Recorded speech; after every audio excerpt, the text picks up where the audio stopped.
السلام علیکم ورحمۃ اللہ وبرکاتہ۔ صحابہ کرام کی جماعت میں مہاجرین اور انصار افضل ہیں، پھر انصار پر مہاجرین کو فضیلت حاصل ہے اور مہاجرین پر عشرہ مبشرہ کو فضیلت حاصل ہے۔ نبی اکرم صلی اللہ علیہ وسلم کا ارشاد ہے، ابو بکر جنت میں ہیں، عمر جنت میں ہیں، عثمان جنت میں ہیں، علی جنت میں ہیں، طلحہ جنت میں ہیں، زبیر جنت میں ہیں، عبد الرحمن بن عوف جنت میں ہیں، سعد بن ابی وقاص جنت میں ہیں، ابو عبیدہ بن جراح جنت میں ہیں، سعید بن زید جنت میں ہیں۔ اس حدیث کو ترمذی اور ابن ماجہ نے سیدنا عبد الرحمن بن عوف اور سیدنا سعید بن زید کے واسطے سے روایت کیا ہے۔ سیدنا عبد الرحمن بن عوف رضی اللہ عنہ کا حال سنیے۔ سیدنا عبد الرحمن بن عوف 589 عیسوی میں مکے میں پیدا ہوئے۔ آپ نبی صلی اللہ علیہ وسلم کے اس دنیا میں تشریف لانے کے 10 سال بعد پیدا ہوئے۔ گھر والوں نے نام عبد امر رکھا۔ یہ بھی کہا جاتا ہے کہ عبد الکعبہ نام رکھا گیا تھا۔ جب آپ نے اسلام قبول کیا تو نبی صلی اللہ علیہ وسلم نے نام بدل دیا اور عبد الرحمن رکھا۔ آپ کی کنیت ابو محمد تھی۔ آپ کا تعلق قریش کے قبیلے بنو زہرہ سے تھا۔ رسول اللہ صلی اللہ علیہ وسلم کی والدہ بھی اسی خاندان سے تھی۔ والد کا نام عوف تھا۔ چھٹی پشت میں آپ کا سلسلہ نسب رسول اللہ صلی اللہ علیہ وسلم سے مل جاتا ہے۔ آپ کے والد عوف بن عبد عوف نے اسلام کا زمانہ نہیں پایا۔ وہ اعلان نبوت سے پہلے ہی فوت ہو گئے تھے۔ والدہ کا نام شفا تھا۔ جب نبی صلی اللہ علیہ وسلم نے نبوت کا اعلان کیا تو یہ اس وقت حیات تھی۔ ان کے کانوں میں جو ہی اسلام کی دعوت پہنچی انہوں نے کلمہ پڑھ لیا۔ یہ بھی شروع کے اسلام لانے والوں میں شامل ہیں۔ کہا جاتا ہے شروع کے 3 سالوں میں سیدہ شفا نے اسلام قبول کیا تھا۔ اس زمانے میں سیدنا عبد الرحمن بن عوف اسلام لائے۔ والدہ کو نبی صلی اللہ علیہ وسلم سے بیعت کی عزت بھی حاصل ہوئی۔ اس طرح نبی صلی اللہ علیہ وسلم کی صحابیات میں شامل ہوئی۔ سیدنا عبد الرحمن بن عوف کے بچپن کے حالات نمایاں نہیں ہیں۔ اتنا ذکر ملتا ہے عزت والے خوشحال گھرانے میں پرورش پائی۔ ماں باپ نے تعلیم و تربیت کی طرف خاص توجہ دی۔ اس طرح یہ نیک، عقل مند اور بہادر نوجوان بنے۔ عرب کے لوگ جن برائیوں میں مبتلا تھے یہ ان سے دور رہے، شراب سے بھی محفوظ رہے۔ ان کے والد عوف مکے کے کامیاب تاجر تھے۔ انہوں نے اپنے بیٹے کو بھی تجارت کے گر سکھائے۔ پھر وہ والد کے ساتھ تجارتی سفر پر جانے لگے۔ جس زمانے میں نبی صلی اللہ علیہ وسلم نے اپنی نبوت کا اعلان کیا اس سے کئی سال پہلے عوف اپنے بیٹے عبد الرحمن کو تجارت کے لیے یمن لے گئے۔ اس سفر میں ان کے ساتھ عثمان اور ان کے والد عفان بھی تھے۔ راستے میں ایک قبیلے کے کچھ لوگوں نے ان پر حملہ کر دیا۔ اس حملے میں ان کے والد مارے گئے۔ عبد الرحمن بن عوف نے بڑی بہادری سے ان کا مقابلہ کیا اور باپ کے قاتل کو اسی وقت ہلاک کر دیا۔ باقی حملہ آور بھاگ نکلے۔ اس طرح عبد الرحمن، عثمان غنی اور ان کے والد کو اللہ نے بچا لیا۔ سیدنا عبد الرحمن بن عوف کی عمر 30 برس کے قریب تھی کہ رسول اللہ صلی اللہ علیہ وسلم نے نبوت کا اعلان فرمایا۔ آپ کی دعوت ابو بکر صدیق کے ذریعے عبد الرحمن بن عوف تک پہنچی تو آپ اسلام لے آئے۔ اسلام قبول کرنے میں آپ کا 13واں نمبر ہے۔ نبوت کے 4تھے سال آپ نے لوگوں کو اعلانیہ دعوت دی۔ اس پر مکے کے لوگ آپ اور آپ پر ایمان لانے والوں کے سخت دشمن ہو گئے۔ ان پر طرح طرح کے ظلم ڈھانے لگے۔ ان لوگوں کو جب عبد الرحمن بن عوف کے اسلام قبول کرنے کا پتہ چلا تو انہیں بھی بری طرح ستانے لگے۔ وہ حوصلے اور صبر کے ساتھ ظلم برداشت کرتے رہے، یہاں تک کہ آپ نے نبوت کے 5ویں سال مظلوم مسلمانوں کو حبشہ کی طرف ہجرت کرنے کی ہدایت فرمائی۔ اس پر مکے سے 16-17 مسلمان ہجرت کر کے حبشہ چلے گئے۔ ان میں سیدنا عبد الرحمن بن عوف بھی تھے۔ یہ اللہ کے راستے میں سب سے پہلی ہجرت تھی۔ پھر جب یہ خبر اڑی کہ مکے کے تمام کافر مسلمان ہو گئے ہیں تو یہ لوگ واپس مکہ کی طرف روانہ ہوئے۔ ان میں عبد الرحمن بن عوف بھی تھے۔ یہ حضرات مکے کے قریب پہنچے تو انہیں پتا چلا خبر غلط تھی۔ اب انہوں نے واپس جانا مناسب نہ سمجھا۔ قریش کے سرداروں میں سے کسی نہ کسی کی پناہ لے کر مکے میں داخل ہو گئے۔ اس کے بعد جب مکے کے کافروں کا ظلم پھر بڑھا تو ایک بار پھر حبشہ کی طرف ہجرت کی۔ اس مرتبہ 100 سے زیادہ مرد اور عورتیں حبشہ کی طرف روانہ ہوئے۔ ان میں سیدنا عبد الرحمن بن عوف بھی شامل تھے۔ یہ ان کی اللہ کے راستے میں دوسری ہجرت تھی۔ مکے کے کافروں نے اپنے آدمی حبشہ بھیجے تاکہ شاہ حبشہ نجاشی کو مجبور کریں کہ وہ مسلمانوں کو وہاں سے نکال دے، لیکن نجاشی نے ان کی بات نہ مانی۔ اس کی وجہ یہ تھی کہ وہ ایک نیک بادشاہ تھا، مذہب کی روح سے عیسائی تھا۔ جب اس نے مسلمانوں سے نبی صلی اللہ علیہ وسلم کے بارے میں سوالات کیے تو جواب میں وہ کافی متاثر ہوا۔ اس کے بعد جب نبی صلی اللہ علیہ وسلم نے حبشہ میں موجود مسلمانوں کو ہدایت فرمائی کہ وہ اب مدینے پہنچ جائیں تو تب عبد الرحمن بن عوف نے دوسرے مسلمانوں کے ساتھ مدینے کی طرف ہجرت کی۔ سیدنا عبد الرحمن بن عوف نے جب مدینے کی طرف ہجرت کی اس وقت آپ کی عمر 43 سال تھی۔ اس کے بعد آپ نے باقی زندگی مدینے میں گزاری۔ بھائی چارے کے موقع پر نبی صلی اللہ علیہ وسلم نے سیدنا سعد بن ربیع کو ان کا بھائی بنایا۔ عبد الرحمن بن عوف جب ہجرت کر کے مدینے پہنچے تو انہی کے گھر میں مہمان بن کر ٹھہرے تھے۔ سعد بن ربیع بڑے دولت مند تھے۔ بھائی چارے کے بعد انہوں نے اپنی دولت کا، جائیداد کا، غرض کے ہر چیز کا نصف آپ کو دینا چاہا، لیکن عبد الرحمن بن عوف نے ان کا شکریہ ادا کرتے ہوئے کہا، بھائی یہ سب چیزیں تمہیں مبارک ہوں، مجھے تو تم صرف بازار کا راستہ بتا دو جہاں تجارت ہوتی ہے۔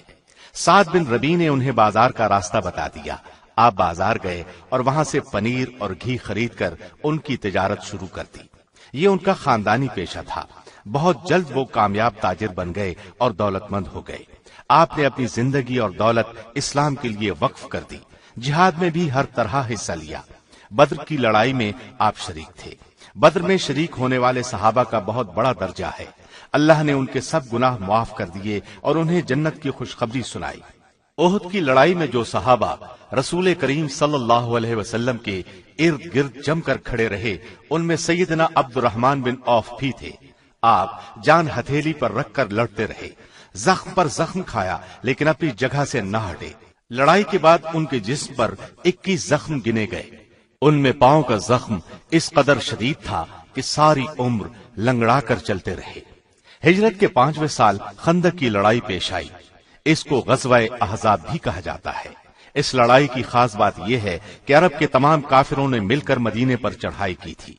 آپ نے مدینے میں ٹھہر کر اس کا مقابلہ کرنے کا فیصلہ کیا اور سیدنا سلمان فارسی کے مشورے پر شہر کے گرد خندق کھودی گئی۔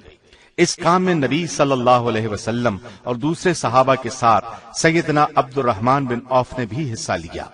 شام کی طرف جانے والے تجارتی قافلے دومت الجندل سے گزرتے تھے۔ اس علاقے میں بنو کلب کے لوگ آباد تھے۔ یہ لوگ عیسائی تھے اور قافلوں کے لیے بڑا خطرہ تھے۔ شعبان 6 ہجری میں رسول اللہ صلی اللہ علیہ وسلم نے عبد الرحمن بن عوف کو سالار بنا کر 700 صحابہ کا لشکر دے کر ان کی طرف روانہ کیا۔ اپنے ہاتھ سے ان کے سر پر پگڑی باندھی۔ وہاں پہنچ کر آپ نے بنو کلب کو اسلام کی دعوت دی۔ 3 دن تک وہ انہیں تبلیغ کرتے رہے۔ آخر تیسرے دن قبیلے کے لوگ مسلمان ہو گئے۔ فتح مکہ کے موقع پر بھی آپ ساتھ تھے۔ قبیلہ بنو حوازن اور بنو سعد نے مکے پر حملے کی تیاری کی تو نبی صلی اللہ علیہ وسلم 12,000 کا لشکر لے کر آگے بڑھے۔ حنین کے مقام پر یہ قبیلے جمع ہو رہے تھے۔ آپ بھی وہاں پہنچ گئے۔ اسلامی لشکر میں عبد الرحمن بن عوف بھی شامل تھے۔ انہوں نے لڑائی کے میدان میں بہت جواں مردی دکھائی، ڈٹ کر لڑے۔ اللہ تعالیٰ نے کافروں کو شکست دی۔ ان کے 6,000 آدمی گرفتار ہوئے، باقی بھاگ نکلے۔ غزوہ تبوک کے موقع پر جب تمام صحابہ نے دل کھول کر چندہ دیا، سیدنا عبد الرحمن بن عوف نے ایک بڑی رقم نبی صلی اللہ علیہ وسلم کی خدمت میں پیش کی۔ اس سفر میں ایک خاص واقعہ یہ پیش آیا کہ لشکر نے ایک جگہ پڑاؤ ڈالا۔ صبح کے وقت فجر کی نماز سے پہلے نبی صلی اللہ علیہ وسلم قضاء حاجت کے لیے تشریف لے گئے۔ آپ کو واپس آنے میں کچھ دیر ہو گئی تو لوگوں نے عبد الرحمن بن عوف کو امامت کے لیے کھڑا کر دیا۔ انہوں نے نماز شروع کر دی۔ جب نبی صلی اللہ علیہ وسلم وضو کر کے تشریف لائے تو مغیرہ بن شعبہ آپ کے ساتھ تھے۔ انہوں نے ارادہ کیا کہ عبد الرحمن بن عوف کو پیچھے ہٹا دیں، لیکن آپ نے فرمایا رہنے دو۔ پھر نبی صلی اللہ علیہ وسلم نے عبد الرحمن بن عوف کے پیچھے 1 رکعت ادا کی۔ ان کے سلام پھیرنے پر آپ نے بقیہ نماز پوری کی۔ تبوک سے واپسی پر آپ نے حج کے لیے 300 صحابہ کا قافلہ مکے کی طرف روانہ کیا، اس میں عبد الرحمن بن عوف بھی تھے۔ ہجرت کے 10ویں سال نبی صلی اللہ علیہ وسلم حج کے لیے تشریف لے گئے، 1 لاکھ سے زائد صحابہ ساتھ تھے، ان میں سیدنا عبد الرحمن بن عوف بھی تھے۔ ہجرت کے 11ویں سال نبی صلی اللہ علیہ وسلم بیمار ہو گئے اور ربیع الاول کے مہینے میں اس دنیا سے رحلت کر گئے۔ انا للہ و انا الیہ راجعون۔ دوسرے مسلمانوں کی طرح سیدنا عبد الرحمن بن عوف کو بھی شدید صدمہ پہنچا، غم سے نڈھال ہو گئے۔ ابو بکر صدیق کی خلافت میں آپ سے حکومتی معاملات میں مشورے لیے جاتے رہے، اسی طرح سیدنا عمر کے دور میں بھی آپ مشیر رہے۔ آپ کے مشوروں کو قدر کی نگاہ سے دیکھا گیا، امیر حج بنائے گئے۔ ایک مرتبہ شام کے وقت مدینے کے باہر ایک قافلہ آ کر رکا، امیر المومنین عمر فاروق کو پتا چلا تو سید عبد الرحمن بن عوف سے فرمایا، قافلے والے تھکے ماندے ہوں گے، بے خبر سو جائیں گے، ایسے میں کوئی نقصان نہ ہو جائے، آؤ تم اور میں رات کو قافلے کی پہرہ داری کریں۔ چنانچہ دونوں رات بھر پہرہ دیتے رہے۔ 16 ہجری کو سیدنا عمر فاروق رضی اللہ عنہ شام تشریف لے گئے، وہاں بیت المقدس کے عیسائیوں سے صلح کا معاہدہ طے پانا تھا، اور اس معاہدے کے تحت عیسائیوں کو بیت المقدس حوالے کرنا تھا۔ یہ معاہدہ جابیہ کے مقام پر لکھا گیا، گواہ کے طور پر عبد الرحمن بن عوف نے دستخط کیے۔ سیدنا عمر نے جب آخری مرتبہ 23 ہجری میں حج کیا تو عبد الرحمن بن عوف ساتھ تھے۔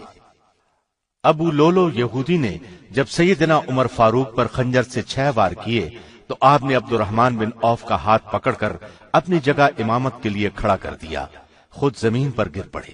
عبد الرحمن بن عوف نے نماز مکمل کی۔ اس وقت تک ابو لولو نے 9 صحابہ پر وار کیے تھے، ان میں سے 7 شہید ہو گئے۔ عمر رضی اللہ عنہ کے زخم بہت شدید تھے، لوگ اٹھا کر گھر لائے۔ اس حالت میں آپ نے خلافت کے لیے 6 صحابہ کے نام تجویز کیے اور فرمایا، میں ان سے بڑھ کر کسی کو خلافت کا حقدار نہیں سمجھتا۔ وہ 6 نام یہ تھے: سیدنا عثمان، سیدنا علی، طلحہ، زبیر، عبد الرحمن بن عوف، سعد بن ابی وقاص رضی اللہ عنہم۔ یکم محرم 24 ہجری کو عمر رضی اللہ عنہ نے وفات پائی۔ قبر میں اتارنے والوں میں عبد الرحمن بن عوف بھی تھے۔ آپ کے بعد سیدنا عثمان رضی اللہ عنہ خلیفہ بنے۔ آپ بھی عبد الرحمن بن عوف کی بہت عزت کرتے تھے، آپ نے انہیں امیر الحج بھی بنا کر بھیجا۔ 29 ہجری میں حج کے لیے گئے تو عبد الرحمن بن عوف کو ساتھ لے گئے۔ سیدنا عثمان کی خلافت کے 6 سال امن و سکون سے گزرے، لیکن پھر ان کے خلاف سازشیں شروع ہو گئیں۔ عبد الرحمن بن عوف کبھی بھی کسی سازش کے قریب تک نہ گئے، اپنا وقت نہایت خاموشی سے گزارتے رہے، یہاں تک کہ دنیا سے رخصتی کا وقت آ پہنچا۔ عبد الرحمن بن عوف نے خلافت عثمانی میں خلافت کے 8ویں سال 31 ہجری میں وفات پائی۔ وہ ماہ سفر کی پہلی تاریخ تھی، منگل کا دن تھا۔ اس وقت ان کی عمر 72 سال تھی۔ ان کی وفات کی خبر سن کر مسلمانوں کو شدید صدمہ پہنچا۔ سیدنا علی نے ان کے جنازے پر کھڑے ہو کر دکھ بھرے لہجے میں فرمایا، عبد الرحمن بن عوف، تم نے اچھا زمانہ پایا اور فتنوں سے بچ کے چل دیے۔ سعد بن ابی وقاص بھی جنازے میں شریک تھے۔ راستے میں کئی بار ان کے منہ سے نکلا، آہ یہ پہاڑ بھی چل بسا، یعنی یہ بڑی شان والا آدمی بھی رخصت ہوا۔ امیر المومنین نے نماز جنازہ پڑھائی۔ یہ بھی کہا جاتا ہے کہ زبیر بن عوام نے پڑھائی۔ جنت البقیع میں دفن ہوئے۔ آپ بہت خوبصورت تھے، قد لمبا اور رنگ سرخ تھا، آنکھیں بڑی اور پلکیں لمبی اور داڑھی گھنی تھی۔ سادہ کھانا پسند تھا، کبھی گھر میں عمدہ کھانا پکتا تو اس کو دیکھ کر رو پڑتے اور فرماتے، رسول اللہ اور آپ کے گھر والوں کو تمام عمر پیٹ بھر جو کی روٹی بھی نہ مل سکی۔ آمدنی کا بڑا ذریعہ تجارت تھا، نہایت کامیاب تاجر تھے، جتنے دولت مند تھے اتنے ہی سخی تھے، اپنی دولت بے دریغ اللہ کے راستے میں لٹاتے تھے۔ لطف کی بات یہ کہ جتنا وہ خرچ کرتے تھے اللہ تعالیٰ اتنا ہی زیادہ آپ کو دیتا تھا۔ نماز پڑھتے وقت اس طرح کھڑے ہوتے جس طرح کوئی عاجز بندہ اپنے آقا کے سامنے حاضر ہو۔ اس وقت انہیں اپنے آقا کی عبادت کے سوا کسی بات کا خیال نہیں رہتا تھا۔ نوافل بھی بہت پڑھتے تھے، رمضان کے علاوہ بہت روزے رکھتے تھے۔ زندگی میں کئی حج کیے، دین کے بہت بڑے عالم تھے، کئی شادیاں کی۔ ان سے 8 لڑکیاں اور 20 کے قریب لڑکے پیدا ہوئے۔ آپ کے ایک بیٹے ابو سلمہ کا شمار بہت ہی بڑے عالموں اور تابعین میں ہوتا ہے۔ گھر والوں سے بہت شفقت کا برتاؤ کرتے تھے۔ آپ ان 10 خوش نصیبوں میں ہیں جنہیں دنیا میں جنت کی خوشخبری سنائی گئی۔ اس کے باوجود آپ آخرت کی بہت زیادہ فکر کرتے تھے، کبھی ایسا کام نہیں کرتے تھے جس سے اللہ ناراض ہو۔ اپنا مال غریبوں، مسکینوں اور حاجت مندوں میں تقسیم کرتے رہتے تھے۔ آپ کو اللہ نے بے انتہا دولت دی تھی، ساتھ ہی دل بھی بہت بڑا دیا تھا۔ ایک روز اپنی ایک زمین 40,000 میں فروخت کی۔ اسی وقت یہ رقم مدینے کے غریبوں اور مسکینوں میں تقسیم کرا دی۔ ایک مرتبہ جہاد کے لیے گھوڑوں کی ضرورت پیش آئی۔ آپ نے 500 گھوڑے دیے۔ ایک دفعہ 500 اونٹ مجاہدین کی خدمت کے لیے پیش کیے۔ ایک اور موقع پر 1500 اونٹ اللہ کے راستے میں دیے۔ 2 اور موقعوں پر نبی صلی اللہ علیہ وسلم نے خرچ کرنے کی ترغیب دی تو آپ نے 40 ہزار نقد پیش کر دیے۔ ایک روز آپ نے غلام آزاد کرانے کی ترغیب دی۔ عبد الرحمن بن عوف نے ایک ہی دن 30 غلام آزاد کر دیے، حالانکہ ایک ایک غلام کئی ہزار میں خریدا تھا۔ وفات سے پہلے فرمایا، بدر کی لڑائی میں جو صحابہ رسول اللہ صلی اللہ علیہ وسلم کے ساتھ شریک ہوئے ان میں سے جو ابھی تک زندہ ہیں انہیں بلاؤ، اور میری طرف سے ہر ایک کو 400 دینار پیش کرو، اور میری طرف سے درخواست کرو کہ وہ یہ ہدیہ قبول کر لیں۔ اس وقت تقریباً 100 بدری صحابہ زندہ تھے۔ ان سب نے نہایت خوشی سے یہ ہدیہ قبول کیا۔ پھر فرمایا کہ 50,000 دینار اور 1,000 گھوڑے اللہ کی راہ میں تقسیم کر دیے جائیں۔ چنانچہ یہ بھی اسی وقت تقسیم کر دیے گئے۔ آپ بہت بہادر اور نڈر تھے، حد درجے پرہیزگار تھے۔ رسول اللہ صلی اللہ علیہ وسلم سے آپ کو بہت محبت تھی۔ اسی طرح رسول اللہ صلی اللہ علیہ وسلم کو بھی عبد الرحمن بن عوف سے بہت محبت تھی۔ نبی صلی اللہ علیہ وسلم کے بعد عبد الرحمن بن عوف نے امہات المومنین کا ہر طرح خیال رکھا، بڑی بڑی رقمیں انہیں بھیجا کرتے تھے۔ ایک بار خالد بن ولید نے عبد الرحمن بن عوف کو کوئی سخت بات کر دی۔ انہوں نے نبی صلی اللہ علیہ وسلم سے شکایت کی۔ نبی صلی اللہ علیہ وسلم نے خالد بن ولید کو بلایا اور فرمایا، خالد، تم میرے بدری صحابہ میں سے کسی کو تکلیف نہ دو، کیونکہ تم میں سے کوئی احد کے برابر سونا خرچ کر دے تو بھی بدری صحابہ کے مرتبے کے نصف کو بھی نہیں پہنچ سکتا۔ عبد الرحمن بن عوف کو نبی صلی اللہ علیہ وسلم سے بہت محبت تھی۔ ضرورت پڑنے پر اپنی جان، اولاد اور مال قربان کرنے کے لیے تیار رہتے تھے۔ کافروں سے جتنی لڑائیاں ہوئیں وہ قریب سبھی میں آپ کے ساتھ رہے۔ وہ ان چند صحابہ میں سے تھے جن میں سے کوئی نہ کوئی آپ کی خدمت میں حاضر رہتا تھا تاکہ آپ کو کوئی ضرورت پیش آ جائے تو اس کو پورا کر سکے۔ ایک روز عبد الرحمن بن عوف آپ کی خدمت میں حاضر تھے۔ آپ گھر سے باہر نکلے، عبد الرحمن بن عوف بھی آپ کے پیچھے ہو لیے۔ ایسے میں آپ کچھ فاصلے پر واقع ایک باغ میں داخل ہوئے۔ جب آپ کافی دیر تک باغ سے باہر تشریف نہ لائے تو یہ بھی باغ میں داخل ہو گئے۔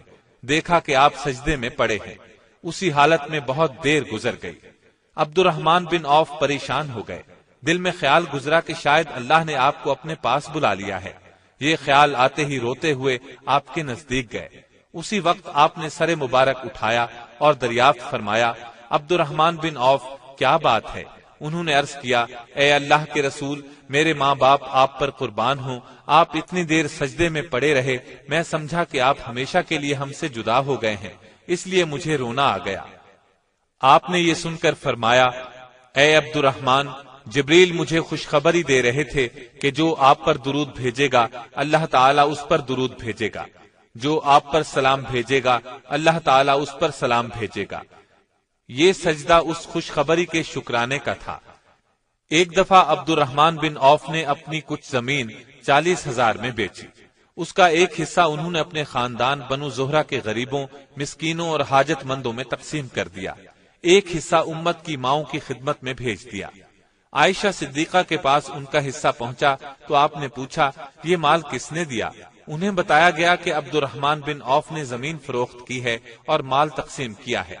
سیدہ عائشہ نے فرمایا، مجھ پر اور تم پر سوائے بھلے لوگوں کے کوئی مہربانی نہیں کرے گا، اللہ تعالیٰ ابن عوف کو جنت کی نہر سے سیراب کرے۔